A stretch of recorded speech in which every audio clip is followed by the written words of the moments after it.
اور اب وہ حمید صدیقی صاحب مضمون پیش کریں گے فیض احمد فیض کی مذمتی شاعری اور عصر حاضر کے تقاضے. یہ عرض ہے آپ ادھر آ جائیں کرسی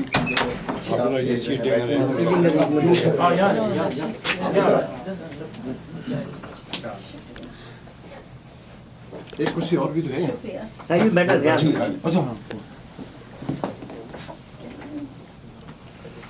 سامعین کرام، میری مشکل اویس نے آسان کر دی.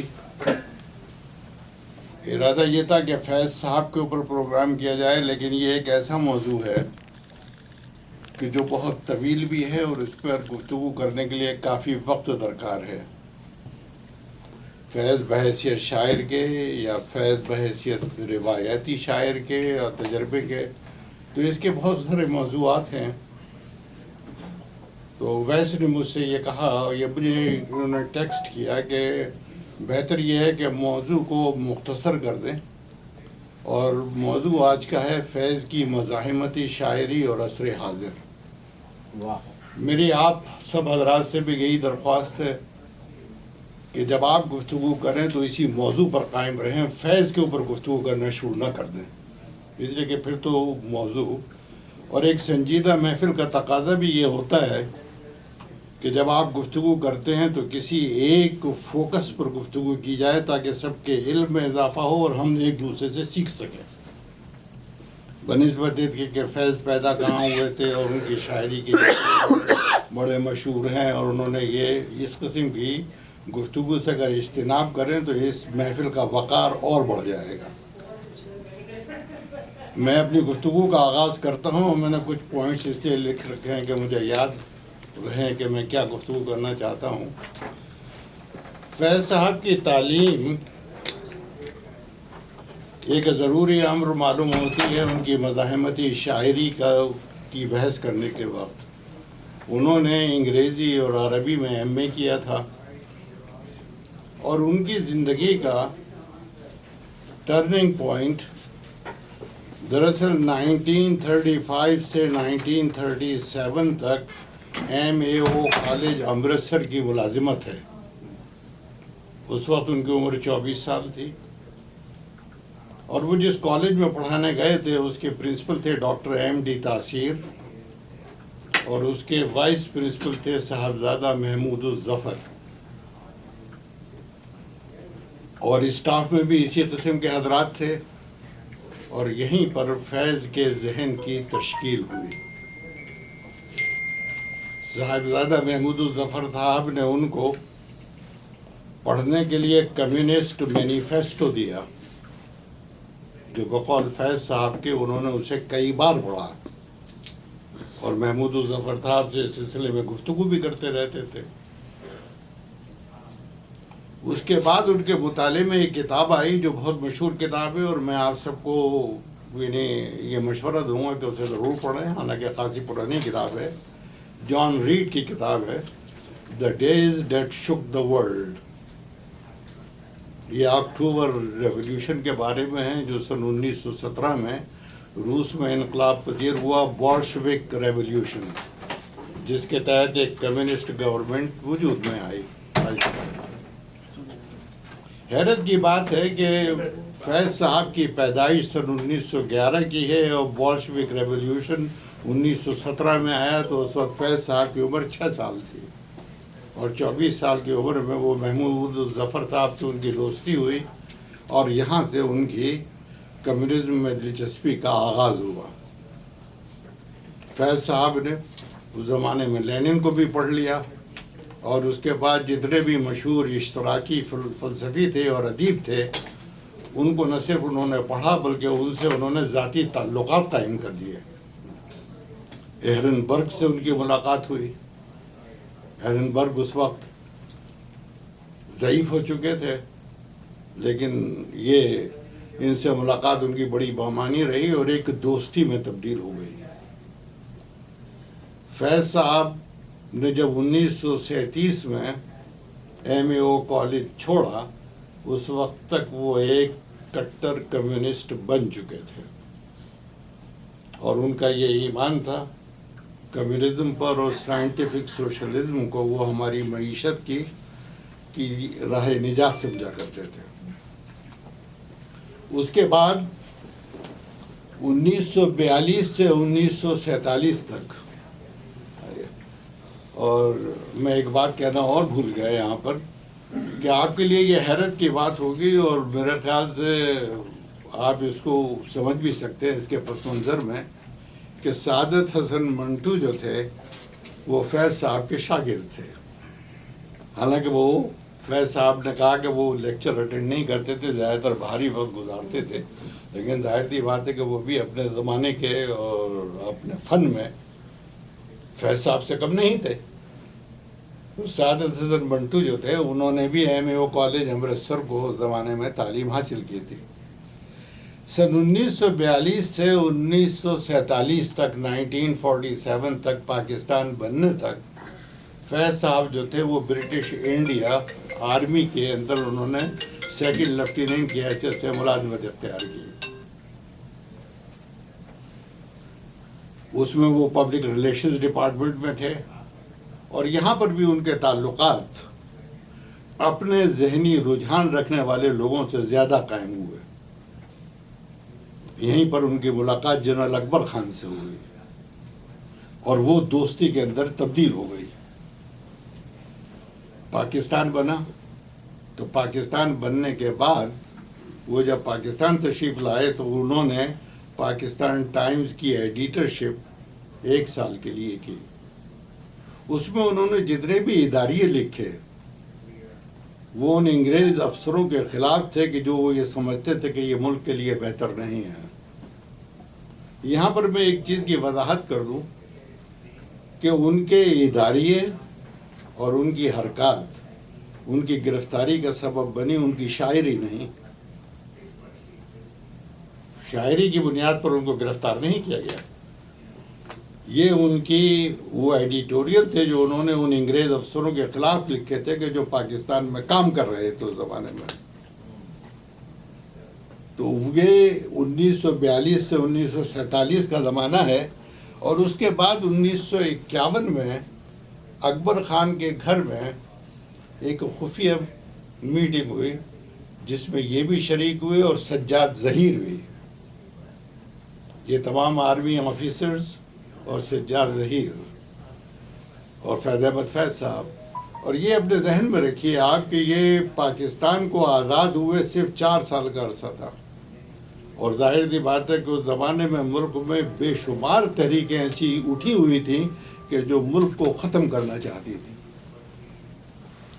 اس میں جنرل اکبر خان کی یہ میٹنگ ظاہر سی بات ہے کہ ارباب اختیار کے نزدیک یہ خطرناک تھی، اور اس سے یہ اخذ کیا گیا کہ وہاں پر کوئی بات ملک کی سالمیت کے خلاف ہوئی ہے تو ان سب حضرات کو گرفتار کر لیا گیا.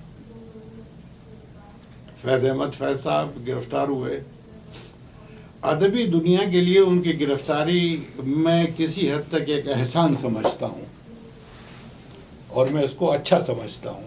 اس کی وجہ بتا دوں آپ کو کہ یہی وہ زمانہ ہے کہ فیض کی دست صبا اور زندہ نامہ لکھی گئیں، اور ان کو ایک ایسے صاحب میسر آ گئے جن کا نام تھا میجر اسحاق. وہ ان کے لیے وہی کام کرتے تھے جو سودا کے لیے نوشہ کیا کرتے تھے. اٹھ کر ان کو ان کا انتظام کرتے تھے، دیکھتے تھے، چائے اور جو بھی چیزیں ہوتی تھی وہ ان کا اس کا اہتمام کرتے تھے. اور میجر اسحاق نے زندہ نامے میں 55 صفحے کا ایک دیباچہ لکھا ہے جو اپنی جگہ ادب میں ایک اپنا مقام رکھتا ہے. تو میجر اسحاق صاحب اس زمانے میں کہ کہتے ان کے ساتھ ساتھ تھے، اور وہ زندہ نامہ بابا جولا ہی صحیح وہ اس زمانے کی یادگار ہے.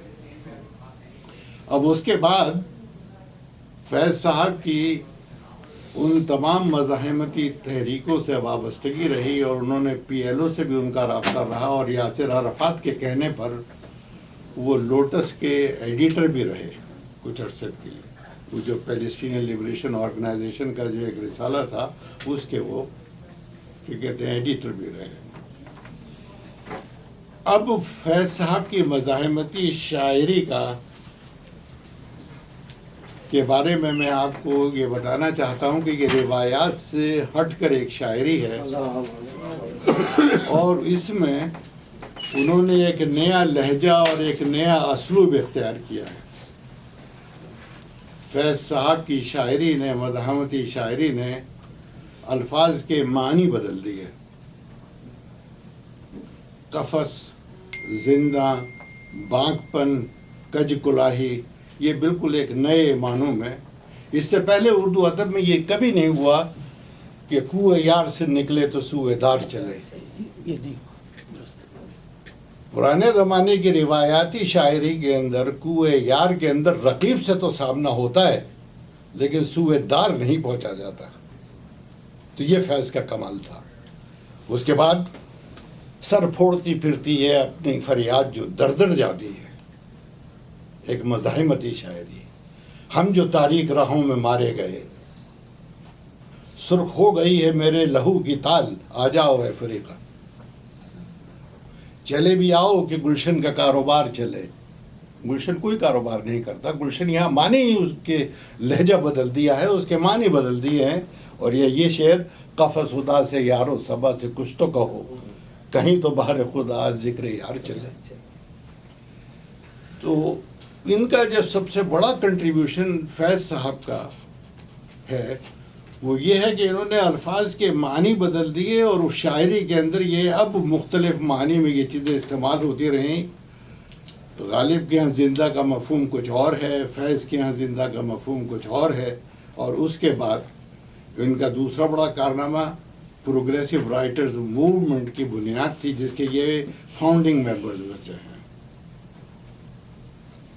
اب اس مزاحمتی شاعری کے بارے میں اب ظاہر سی بات ہے، ہم گفتگو میں یہ بھی پسند کرتا ہوں، اور میں آپ ان سب حضرات سے یہ کہ کہتے ہیں درخواست بھی کروں گا کہ اس میں ایک تنقیدی پہلو بھی سامنے لایا کریں۔ صرف اچھی باتیں بیان کرنے کا نام ایک گفتگو کی نشست نہیں ہے کہ آخر ظاہر سی بات ہے اس مزاحمتی شاعری سے کیا مثبت اثرات ہمارے معاشرے پر مرتب ہوئے۔ مزاحمتی شاعری جو فیض صاحب نے کی اور جو دیگر شعراء نے کی، یہ کبھی تحریک کی شکل اختیار نہیں کر سکی، بلکہ اس کا اثر ایک الٹا اثر ہوا۔ یہ شاعری صرف ایلیٹ تک محدود رہی۔ پاکستان میں بھی وہ حضرات جو اردو سے واقف ہیں اور کچھ فارسی سے واقف ہیں، وہ چسکے لے کر فیض کی شاعری پڑھتے۔ جن لوگوں کے لیے یہ شاعری لکھی گئی تھی ان کا اس میں کوئی کنٹریبیوشن نہیں، اس میں یہ پاپولر بھی نہیں ہے۔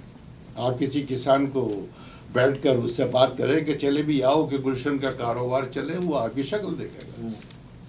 تو اس کی وجہ کیا تھی کہ یہ ایلیٹ شاعری صرف ہماری ذہنی تفریح کا سبب ہے، اور یہ فیض صاحب کی زندگی بھی تھی۔ فیض صاحب ہیں تو کسانوں کے، مزدوروں کے علمبردار، لیکن خود مزدور نہیں بنیں گے۔ مجھے فیض صاحب کی میزبانی کا شرف حاصل ہوا ہے۔ بغیر ولایتی شراب کے کہیں تو چلے بھی آؤ تو گلشن کا کاروبار چلے نہیں پڑی جائے گی، اور میں بڑا پریشان، میرے لیے بڑی مشکل تھی۔ تو میں نے ایک وہاں پر سیکریٹری ہوا کرتے تھے انڈسٹریز کے، نام میرے ذہن سے نکل گیا، ان کا بیٹا میرا شاگرد تھا۔ میں نے کہا وہی فیض صاحب آ جائیں گے، انتظام کرو۔ تو ان کے والد نے انتظام۔ اس کے بعد پینے کے بعد ان کی آواز بھراتی تھی، یا وہ اسے پسند کرتے تھے۔ پھر جب وہ پڑھتے تھے چلے بھی آؤ کہ گلشن کا کاروبار چلے، تو اس کا ایک رنگ ہوتا ہے، جن لوگوں نے سنی ہے ان سے، تو وہ اس کے۔ تو یہ شاعری ایک ایلیٹ تک محدود رہی۔ اس میں کچھ استثنا ہے، اور وہ ہیں حبیب جالب، پاکستانی پس منظر میں، کہ جنہوں نے نہ صرف شاعری کی بلکہ اس پر عمل کر دکھایا۔ درست ایسے ہی ہے۔ یہ بڑے کردار کی بات ہے۔ آپ، میرا حبیب جالب سے ساتھ رہا ہے، فاطمہ جناح کے الیکشن میں ان کے ساتھ ٹرین میں نے سفر کیا ہے، سکر سے لاہور تک۔ اور وہ ہوا یہ کرتا تھا کہ جب وہ ٹرین چلتی تھی ایوب خان کے خلاف تو میں اس زمانے میں انٹر کا طالب علم تھا، اور میں ان کے ساتھ، اور میں اپنے والد اور اپنے گھر والوں کے مخالفت سے، والد صاحب کو پتہ بھی نہیں تھا، اور میں چھپ کر اس ٹرین میں ان کے ساتھ، تو وہ جالب صاحب اور ہم سب ایک کمرے میں ہوتے تھے، اور فاطمہ جناح برابر میں، اور گاڑی روڑی اسٹیشن پہ رکی تو پہلے تو جالب صاحب کو بلایا جاتا تھا اور مائک ان کے ہاتھ میں، ایسے دستور کو صبح بے نور کو میں نہیں، اور لوگوں کے ٹھٹ کا ٹھٹ ہوتا تھا جو سنتا تھا یہ، اور اس کے بعد فاطمہ جناح سے کہا جاتا تھا کہ آپ آئیں، وہ اردو اتنے سمجھتی نہیں تھی، بلکہ وہ اس نیوزن سے پریشان ہوتی تھی، تو ان کو بڑی مشکل سے بعد میں بتایا گیا کہ یہ پبلک سپورٹ کے لیے بڑا ضروری ہے، تو وہ پھر اجازت دے دیا کرتی تھی۔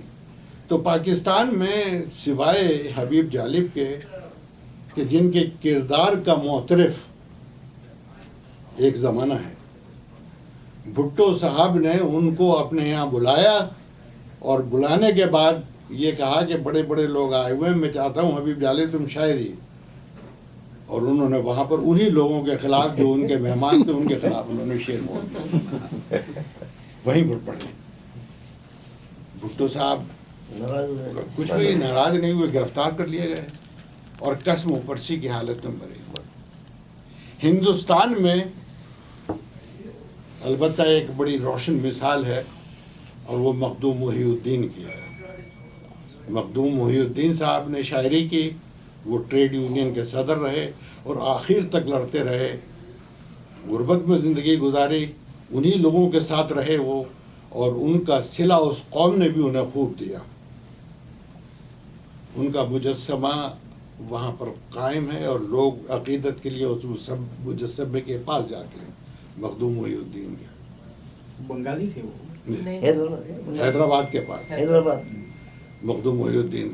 مخدوم محی الدین صاحب فیض کے بڑے عزیز شاعر تھے، دوست تھے، اور میں اتفاق سے لانا بھول گیا، وہ اب مخدوم محی الدین مجھے یاد آئے تو ایک رات کو دونوں بیٹھے ہوئے ہیں، مخدوم محی الدین صاحب اور فیض، اور ایک ہی مصرے پر طبع آزمائی کر رہے ہیں، اور ان دونوں کی نظمیں میرے پاس ہیں وہ، اور آپ پڑھیں گے تو آپ کو وہ لطف آئے گا اس میں کہ ایک طرف تو فیض کا انداز بیان ہے اور دوسری طرف مخدوم کا، اور دونوں میں یہ فیصلہ کرنا مشکل ہے کہ کون سی غزل بہتر ہے، اتنی خوبصورت ہے۔ اب میں اپنی گفتگو کو ختم کرتے ہوئے، نقاش کاظمی کو جب یہ اطلاع ملی کہ فیض صاحب کا انتقال ہو گیا ہے تو اس نے فیض صاحب کے الفاظ ہی مستعار لیے، اور ان کی موت پر اس نے ایک غزل کہی، ایک نظم کہی، اس کے میں 4 شعر آپ کو سناتا ہوں، آپ اس کے ہر شعر کو انجوائے کیجئے یہاں پر۔ کبھی وہ پھرا تھا قفس قفس، فیض کے الفاظ ہیں یہ، لیکن کہہ نقاش ہیں اسے۔ کبھی وہ پھرا تھا قفس قفس لیے قتل گاہوں کا باغ پن، کبھی ہو گیا وہ جیلا وطن تو لہو لہو میں بکھر گیا۔ فیض کے اشعار ہیں، اور نقاش کاظمی کی کیا کہتے ہیں وہ ان کی یاد میں لکھ رہے ہیں۔ بڑی کشمکش میں ہیں 4 اگر، صف دشمنہ بھی اداس ہے، فیض کی ترکیب ہے، سارے الفاظ فیض کے ہیں۔ بڑی کشمکش میں ہیں 4 اگر، صف دشمنہ بھی اداس ہے، جو زمیں کے بیٹوں کی لاج تھا وہ زمیں کے دل میں اتر گیا۔ رہے یار میں تو قدم قدم، کوئی 2 گھڑی کا حساب تھا، میرے محتسب تیری خیر ہو، وہی قرض جان تو اتر گیا۔ فیض کی غزل آپ کے ذہن میں رہے، وہی ترکیب۔ پس مرگ دامن کوہ میں کوئی جوش کو یہ خبر کرو، فیض کی ترکیب۔ پس مرگ دامن کوہ میں کوئی جوش کو یہ خبر کرو، تب شوق میں تیرا فیض بھی یہ خبر اڑی ہے کہ مر گیا۔ اس کے ساتھ میں اپنی گفتگو ختم کرتا ہوں، اور جیسا کہ میں نے آپ سے کہا کہ میں نے اس سے بالکل فوکس رکھا ہے کہ مزاحمتی شاعری اور فیض۔ بہت بہت شکریہ۔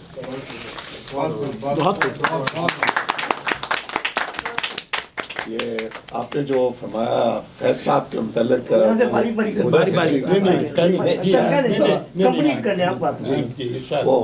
وہ ایک اور اسی بہر میں انہوں نے ایک اور شعر لکھا ہوا کہا ہے مجھے، میں آپ کو دخل در معقولات بھی کرنا چاہتا تھا کہ آئے کچھ ابر اور شراب آئے، اس کے بعد آئے جو عذاب آئے، جو عذاب آئے جی۔ وہ انشاءاللہ جب ہم فیض کے بارے میں گفتگو کریں گے تو اگر موقع ہوا تو میں فیض کی شاعری پر گفتگو کروں گا، ان کا اردو شاعری کی روایت سے تعلق اور ان کا اس میں کیا کنٹریبیوٹ۔ لیکن آج اور یہ انہوں نے اویس نے بڑا اچھا کیا کہ انہوں نے اسے فوکس کر دیا ہے کہ ہماری محفلیں بامانی ہوں اور ہم اسی فوکس میں ٹھہر کر گفتگو کرتے رہیں۔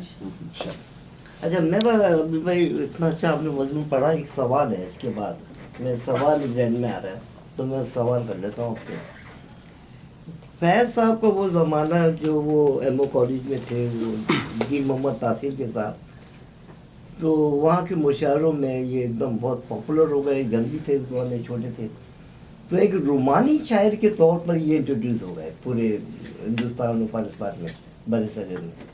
پھر وہ 1951 میں اس کے بعد جب یہ اس کیس میں آئے اور جیل میں گئے تو جیل میں جو شاعری انہوں نے کی وہ مزاحمتی شاعری زیادہ ہے۔ تو اس مزاحمتی شاعری کے بعد، مزاحمتی شاعری کے جو میں سمجھتا ہوں کہ بھئی وہ آپ مزاحمتی شاعری اس کو کہہ رہے ہیں جو آپ معاشرے پر تنقید کر رہے ہوتے ہیں، جو آپ کا سسٹم ہے، جو نظام ہے نا، اس کے خلاف کر رہے ہیں بات چیت۔ تو اس میں تو ان کی اس انقلابی شاعری سے ہمارا رومانی اچھا شاعر مر گیا۔ فیض صاحب کی جو شخصیت تھی اصل میں، کیوں ابھی بھی ایسا ہے کہ ان کا ایسا رومانس ہے فیض صاحب کا، لوگ اس کو رومانی شاعر ابھی بھی سمجھتے ہیں، لیکن مشہور وہ زیادہ مزاحمتی شاعری سے ہے۔ اور دیکھیے جیسے جو کچھ انہوں نے لکھا اس کی ایک مثال میں دے رہا ہوں کہ وہ آفاقی شاعری ان کی ایسی بن گئی کہ پورا ہندوستان اس وقت ہم دیکھیں گے ان کی اس نظم کے اندر۔ تو یہ میں سوال تھا کہ وہ رومانی شاعر ہمارا مر گیا یا زندہ ہے؟ وہ میں یہ نہیں دخل در معقولات ہوتی ہے یہ اس لیے کہ مجھے تو آخر میں پھر بولنا چاہیے تھا۔ یہ میں عصر حاضر میں پچھلے ماہ یہ چیز سامنے آئی ہے کہ جو JNU یعنی جواہر لال نہرو یونیورسٹی کے طالب علموں نے اپنی احتجاج میں ہم بھی دیکھیں گے، اب اس کے اوپر ہندوستان میں بہت بڑے سوالات پیدا ہوئے، اس لیے کہ اگر آپ اس شعر میں دیکھیں تو اس شعر میں عربی کے اتنے ریفرنسز ہیں، لوح ازل سے ازل میں لکھا ہے، سمجھ گئے تھا، اور رہے نام اللہ کا اور اٹھے گا ان الحق کا نعرہ، کہ وہ ہندوستان میں جو لوگ تھے وہ سب کے سب پریشان ہو گئے، انہوں نے کہا یہ تو اینٹی ہندو نظم ہے۔ تو پھر اس کے اوپر وہاں پر کچھ لوگوں نے اس کے اندر ترمیم کرنا شروع کی اور اللہ کی جگہ بھگوان رہے کہ رہے نام بھگوان کا۔ سوال تب تو یہ ہے کہ پھر ان الحق کا کیا کریں گے آپ؟ ان الحق تو منصور حلاج ہیں جنہوں نے چیلنج کر دیا تھا۔ تو یہ نظم مذہبی ہے ہی نہیں سرے سے، اس کے اندر ان کے اشتراکی نظریات ہیں کہ جو اس زمانے کے اندر بہت یعنی پاپولر تھے۔ تو لیکن اب اس کی پاپولیرٹی کا آپ اندازہ لگائیے کہ 5-6 زبانوں میں یہ نظم منتقل ہو چکی ہے، بھوجپوری میں سب سے زیادہ مشہور ہوئی ہے، جس کو NDS TV کے رویش کمار نے اس کو پڑھا اور وہ یہ بہت انتہائی، لیکن اس کے اوپر گفتگو کرنے کے لیے پھر انشاءاللہ کبھی آئے، لیکن ہم ابھی آگے چلیں۔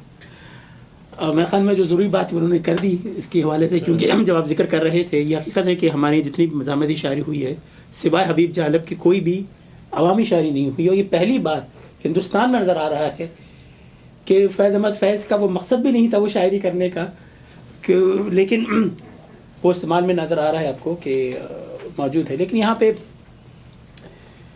جو ان کی مزاحمت کی ہے اس میں ایک خاص ایک رنگ نظر آتا ہے، اور وہ رنگ جو ہے وہ پرو سوویت یونین یا پرو کمیونسٹ کا ہے۔ ظاہر بات ہے ہم نے کولڈ وار میں بڑی زیادتیاں ہوئیں دونوں، لیکن یہ صرف ایک طرف کی زیادتیوں کا ذکر کرتے ہیں، اسی کا رونا پیٹتے ہیں، اور ہمیں ان کی طرف سے کوئی مزاحمت نظر نہیں آتی کہ جو کہ سوویت یونین نے جو کہ ایشیا کے اندر جو ریاستیں تھیں یا یورپ کے اندر جو مظالم کی اپنے لوگوں پہ کیا، اس کے خلاف بالکل زبان ان کی بند تھی، بڑے کمپرومائزڈ ایک نظر آتے ہیں۔ پھر اس کے بعد ان کا جو بہت بڑا کمپرومائز نظر آتا ہے اور بڑا اردو کے ساتھ زیادتی آتی ہے، وہ بہت سے لوگوں کو تو مجھ جیسے میری جنریشن کو تو پتہ ہی نہیں. کئی لوگوں شاید پہلے اتفاق ہو یہاں معلوم کرنے کا. ایک لسانی فسادات ہوئے تھے کراچی کے اندر بھٹو صاحب کے زمانے. جو بھٹو صاحب آئے تھے بہت شدید ہوئے تھے, اور اس پہ جب اردو کا جنازہ حیدرآباد دھوم سے نکلے, اس میں بھی ہمیں فیض احمد فیض کہیں نظر نہیں آتے اردو کی حمایت میں. ٹھیک, تو یہ ایک بہت بڑا ایک فیض احمد فیض کے ساتھ ایک ان پہ اعتراض ہے, اور میں بجا ہے کہ ان دو چیزوں میں وہ ہمیں فیل کر دیتے ہیں. بہرحال یہ ایک نقطہ ہے, اس میں یہی بات کرنی تھی. شکریہ بہت بہت. آج میں سننے کے لیے آیا ہوں, سنانے کے لیے نہیں آیا ہوں. بہت شکریہ. چلیے جناب آپ اعجاز صاحب آپ بالکل پیچھے چھپے ہوئے ہیں. شیخ صاحب چھپ کے بیٹھے ہوئے ہیں. ہاں جی, چھپ کے بیٹھے ہیں. کچھ کھا تو نہیں رہے لیٹ ہو گیا تھوڑا. اعجاز صاحب اصل میں کیا ہے کہ میری رائٹ نہیں مجھے ملی تو میں چلا کے خود آیا ہوں. اچھا اچھا جی جی آپ کے اب بہتر ہے. السلام علیکم. وعلیکم السلام. ماشاء اللہ کافی اہل دانش ہیں یہاں. ان کے حوالے سے فیض احمد صاحب کے میرے دو اشعار ان کے ہیں میرے ذہن میں. تو میں یہ معاذرہ کرنا چاہ رہا ہوں کہ شاعر جو ہوتا ہے عام طور پر اس کا ایک سب سے بڑی چیز کہ وہ حساس ہوتا ہے, دوسرے کو درد سمجھتا ہے, اور پھر وہ ناانصافی کے خلاف اپنی آواز اٹھاتا ہے. تو ان کا جو ہے ایک انہوں نے جو دو اشعار میں ذکر, پہلا شعر ہے دل نا امید تو نہیں ناکام ہی تو ہے, لمبی ہے غم کی شام مگر شام ہی تو ہے. اسی تناظر میں دوسرا شعر ہے نہیں نگاہ میں منزل تو جستجو ہی صحیح, نہیں وصال میسر تو آرزو ہی صحیح. اب یہ دیکھنا یہ ہے کہ سب سے پہلے تو کہ دل نا امید نہیں تو ناکام ہونا. شاعر بار بار کہہ رہا ہے کہ آپ ٹرائی کریں, آپ اپنے آپ کو مطلب پیچھے نہیں ہٹائیں. جو آپ نے ایک ہے وہ آپ کا جو آپ نے ایک مقصد آپ کا مقصد حیات کہہ لیجیے وہ آپ کو ضرور اس کو حاصل کرنے کے لیے کوشش کرتے رہیں. یہ اس میں کہہ رہا لمبی. اچھا دوسرا شعر جو ہے اس میں تھوڑا سا میں سوال ہے آپ سے کہ نہیں نگاہ میں منزل تو جستجو ہی صحیح, نہیں وصال میسر تو اب یہ ہے کہ جب تک آپ کا منزل کا تعین نہیں ہوگا آپ کوشش کیسے کریں گے. تو منزل جو ہے آپ کی نظر میں ہونی چاہیے کہ نہیں, یہ میرا سوال ہے آپ سے. تو آپ کیا بالکل صحیح. اس شعر کے اندر اگر مطلب کہ یہ طریقے کے خلاف ہے, آپ سب لوگ گفتگو کر لیتے تب میں بعد میں بات کرتا اس پر, لیکن یہاں پر کسی منزل کی جستجو میں جو جدوجہد آپ کرتے ہیں وہ اپنا خود ایک انعام ہے. لیکن منزل کا تعین تو ہوگا. اور منزل کا تو تعین ضروری ہے, لیکن اس کی اس منزل کی جدوجہد میں ایک عاشق اپنے عشق کی جستجو میں جو بھی کیا کہتے ہیں ظلم برداشت کرتا ہے وہ خود اپنا ایک انعام ہے. بس یہ ان کا مقصد ہے, اور یہی نیٹشے کا ہے, اور یہی اقبال, یہ روایتی شاعری کا ہمارے موضوع ہے. بالکل میرے خیال سے میں بعد ہی میں جواب دوں تو بہتر ہے, تو اس لیے تو یہ تو ورنہ